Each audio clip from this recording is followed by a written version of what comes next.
Hi everyone, today we are going to conduct a video lesson about teaching listening. We know that listening skills are an essential part of good communication. It is both straightforward and challenging skill. Now we will begin our lecture. The aims of our lecture are: why is listening so difficult for students? The second one, what do we listen to in everyday life? The third one, what are the characteristics of the listening process? The fourth one, what are the principles of teaching listening? And the fifth one, what are the common activities in teaching listening? Why is listening so difficult? It is becoming more and more necessary to understand spoken English in many situations. For example, face-to-face conversations, telephone calls, business meetings, lectures, speeches, television, and etc. Among the four skills, foreign language learners often complain that listening is the most difficult to acquire. Reasons why listening is so often neglected in language teaching. The first one is lack of teaching materials. The second one is lack of equipment. The third one is lack of training in how to use the equipment. The fourth one is listening is not included on many important tests.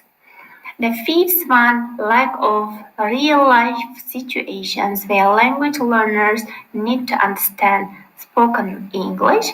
And the last one is lessons tend to test rather than train students' listening skills. What do we listen to in everyday life? Since we are teaching our students English not only to help them pass exams, but also to prepare them to use English in real life, it is important to think about the situations they will listen to English in real life and then think about the listening exercise we do in class. The first activity, ask for yourself, how can you improve your listening as a foreign language learner? It can be telephone conversations about business, lessons or lectures given in English, instructions in English, watching movies in English, dealing with tourists, interviews with foreign enterprises, socializing with foreigners, listening to English songs. Characteristics of the listening process. It is important to understand the characteristics or process behind these listening situations so that we as teachers can design appropriate activities to help our students to develop effective listening habits and strategies. There are some principles of teaching listening. The first one is focus on process. The second one, combine listening and speaking. The third one, focus on comprehending meaning. And the fourth one, grade difficulty level appropriately. Let's begin with focus on process. Listening is not a passive activity. We must do many things to process information that we are receiving. Paying attention. Constructing meaningful messages in the mind by relating what we hear to what we already know. That means our previous knowledge. So it is very important to design tasks, the performance of which show how well the students have comprehended the listening material. Combine listening and speaking. There are two problems with the traditional listening classroom. The first one is no opportunities to practice listening and speaking skills together. And the second one, the questions only test the student rather than train the students how to listen or how to develop listening strategies. Let's move focus on comprehending meaning. In the traditional textbooks, the listening exercises are to test the students' memory, not their listening comprehension. Psycholinguistic studies have shown that people do not remember the exact form of the message they hear. They don't remember for what they hear, word for word, rather than they remember the meaning.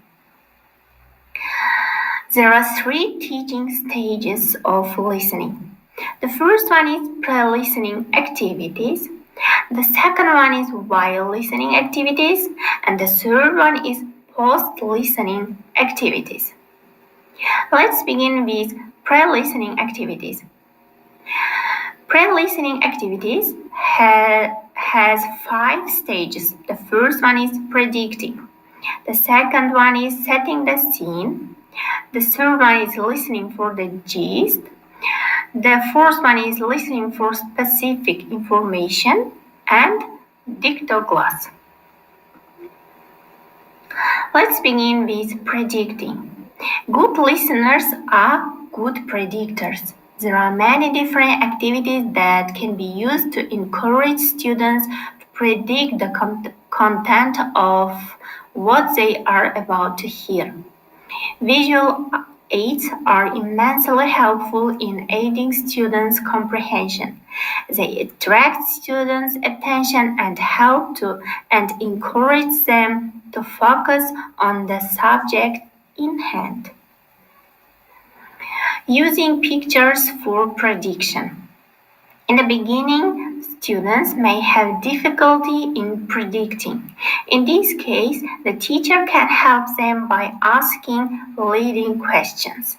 For example, there is picture and the teacher can ask questions according to the picture. For example, what do you see in the picture?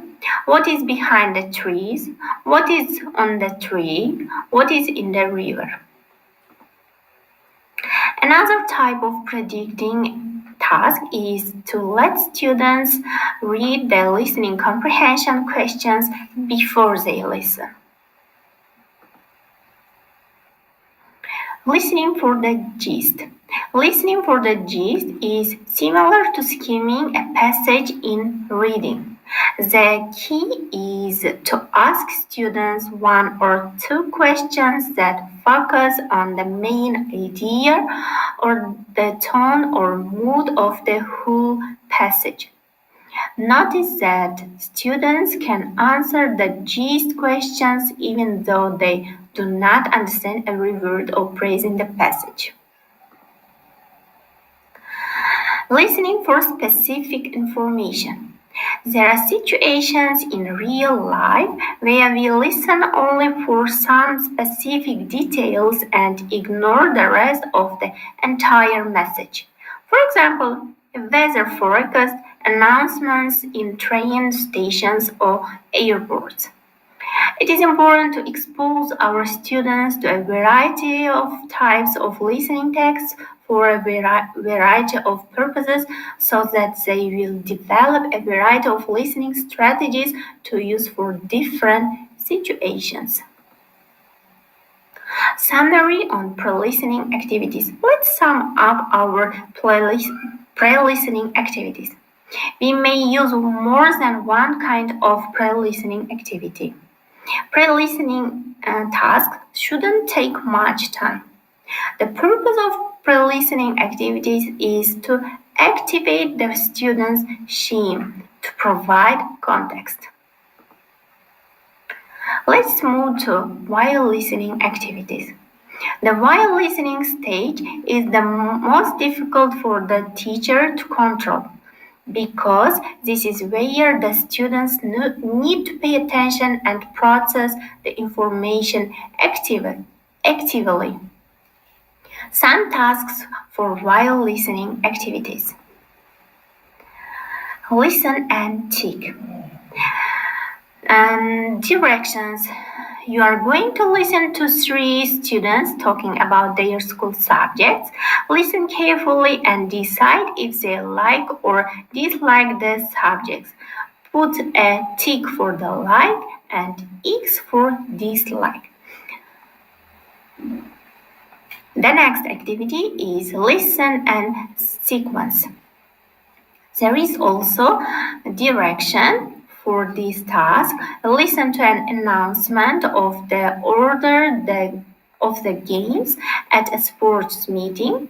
Mark the following games with numbers 1 to 6 according to the order they are played.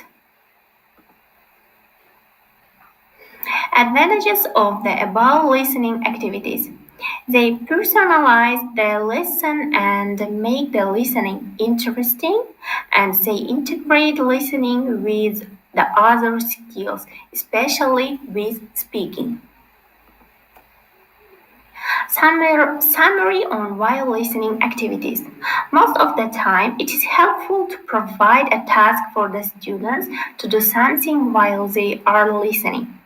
By providing a variety of types of tasks, students learn to listen for a variety of purposes, which better prepares them for listening in the real world outside the classroom. Post-listening activities. The post-listening stage is where the teacher can determine how well the students have understood of what they are listening to. One important point to keep in mind is whether we are testing the students' listening comprehension or their memory. It is more common for people to understand more than they can remember. Some types of post-listening activities. There are 3 types of post-listening activities. The first one is multiple choice questions. The second one is answering questions. And the third one is note taking and gap filling. There is an example of multiple choice questions. Compare exercise A and exercise B. Answering questions, open-ended questions, and inferential questions can be asked in this type, and note-taking and gap filling for a summary of that text. Let's conclude today's our lecture. We must know the nature of listening both in real language use and in language classrooms. Focus on the process of listening rather than on the results of listening. Don't merely test the memory. And thanks for listening.